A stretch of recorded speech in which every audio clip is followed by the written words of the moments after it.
everybody. It's the Brave Little Mommy here. Hopefully you guys can hear me a little better this time. I've got the mic closer to my face. In my last video I was told that I was a little low on the volume, so I'm going to try to speak a little bit louder and make it easier for you to hear me. Today I want to talk about something that's difficult for new parents and that a lot of people don't understand and are told different things by their doctors that aren't necessarily correct. What I'm talking about is when to start solids and why you should wait until 6 months. A lot of people think that it's perfectly fine to start solids before 6 months, but that really depends upon the situation. Places like the World Health Organization and the Pediatric Association say that you should wait until 6 months. Some doctors will allow you clearance starting at 4 months, and some new science is saying that it's entirely possible that it's okay to start it at 4 months, which in some situations is the case. And I'm going to talk about what situations that's okay in. So basically what you need to know is, starting out, there's a difference between a breastfed baby and a formula-fed baby. A formula-fed baby, their maturation rate, I'm sorry, I don't know if I'm saying that right. The rate at which their gut matures is a little bit different with formula because they're being bombarded with chemicals that they wouldn't normally get from breast milk. But babies all start out with what's called a virgin gut. And what that means is that the cells inside their stomach wall are actually farther apart to allow more particulates to escape through the stomach wall.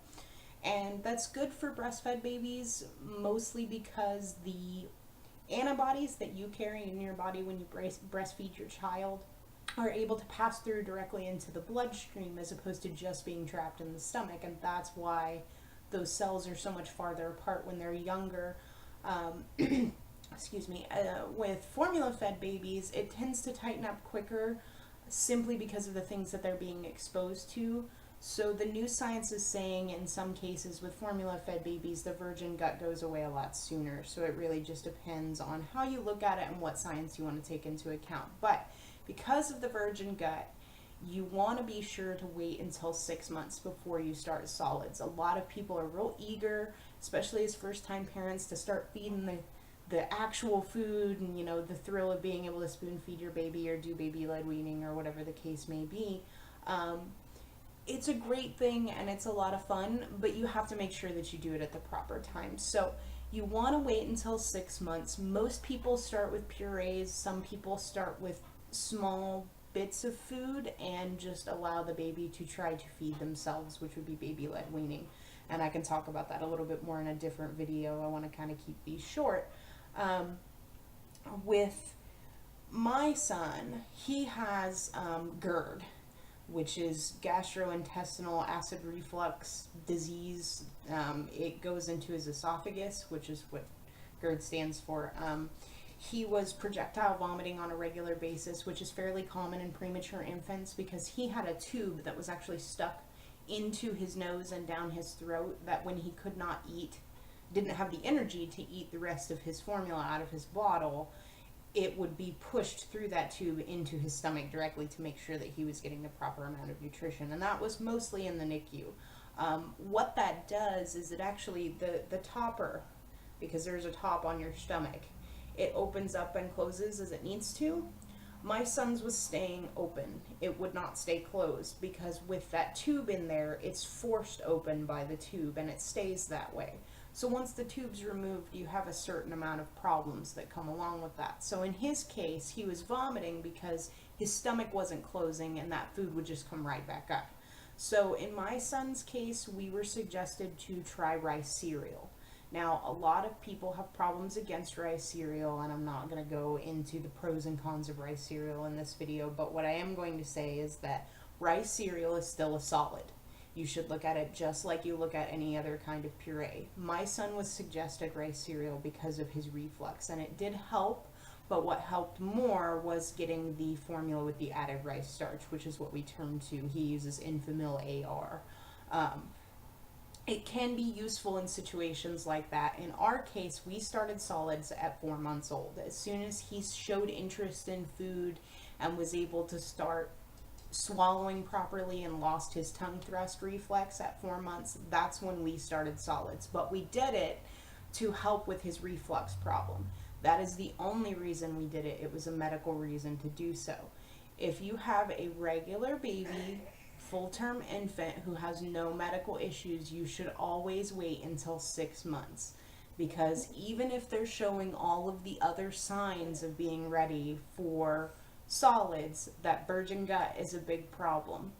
Now, to top off and in this video, what I want to make sure those of you who are watching this understand too is that when you're breastfeeding, and really when you're formula feeding, but especially when you're breastfeeding, your child before the age of 1, it's shown that it's not necessary for them to ingest solid foods at all. They don't need it at all. It's useful for training purposes because you don't just flip a switch at 1 year and they stop having breast milk or formula and then they're ready to go on solid food. You got to kind of transition into it. And because there are so many formula fed babies, they put the 6-month marker on it, or 6 to 8 months in some cases, depending on your pediatrician.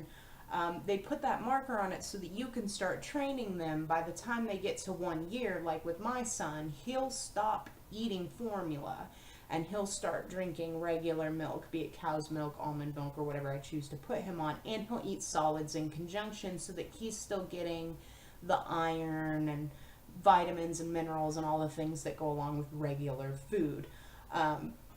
A breastfed baby, that's even less important because breast milk changes to grow with your child. So if you choose to extended breastfeed, so past a year, it's perfectly fine if they're not gung-ho into the solid food for a while. It's really okay because they're getting what they need out of that breast milk. Now, formula, yes, it is still useful past 1 year, but it doesn't grow and change with baby. It's the same from the time they're born to forever, because there's no difference. Now, there is toddler formula, and a lot of people aren't aware of that, but that is a thing. So you can get toddler formula, but the reason that they want you to start solids is so that you can start transitioning into a regular 3 meals a day schedule with your child, and to make it easier on parents. So it's really, really not necessary for you to get right into it. So don't worry if your child's not showing the interest that you want into food. They'll get there in their own time. Don't feel like they're behind. They really don't need it until they're a year old, so it's really fine. You just need to make sure that you're not giving that stuff before 6 months old unless there's a medically necessary reason to do so, because what happens with that virgin gut when you introduce solids is allergens and different parts of the food can slip through those spaces that I talked about in their virgin gut that puts it directly into their bloodstream. And what the science is saying is that that can cause allergies. So we want to be really careful. Rice cereal is a whole other topic, like I said, that I'm going to cover in another realm. But one of the things that I am going to say in this video is rice cereal will not help your child sleep through the night in a good way. If it causes them to sleep longer, they're losing out on the nutrition that they should be getting from formula or breast milk, because they're not waking up when they're hungry or when it's time for them to eat, even though they should be. So be very mindful of that. It's an old wives' tale and it's not true. Excuse me. And you should never, ever, ever, for any reason, even if a pediatrician recommends it, I wouldn't say to do it because it's extremely unsafe. Do not put rice cereal in your child's bottle. It is, even for treatment of reflux, because again, my son has pretty severe reflux, they suggested that we could try rice cereal in the bottles, which I did under strict supervision. I only did it for 2 days because I saw issues with it, and it can be a severe choking hazard. So please, please do not do that. That's really what I want to get at today, is just a little bit of information about why to delay solids and why you should wait until 6 months, because it's really important that you know why to wait. So I hope I've given you some scientific information as to why you should wait until 6 months, and why just because everybody else's kid has been okay starting solids at 2 months old doesn't mean that your child will be. And you're better off delaying it and reducing the risk of problems than starting it early for your own benefits, because it's really not benefiting the child at that point. So that's pretty much it for today. I'm gonna end this one off here, and hopefully that's giving you some more information on when to start solids and why to wait. I'll talk to you guys later.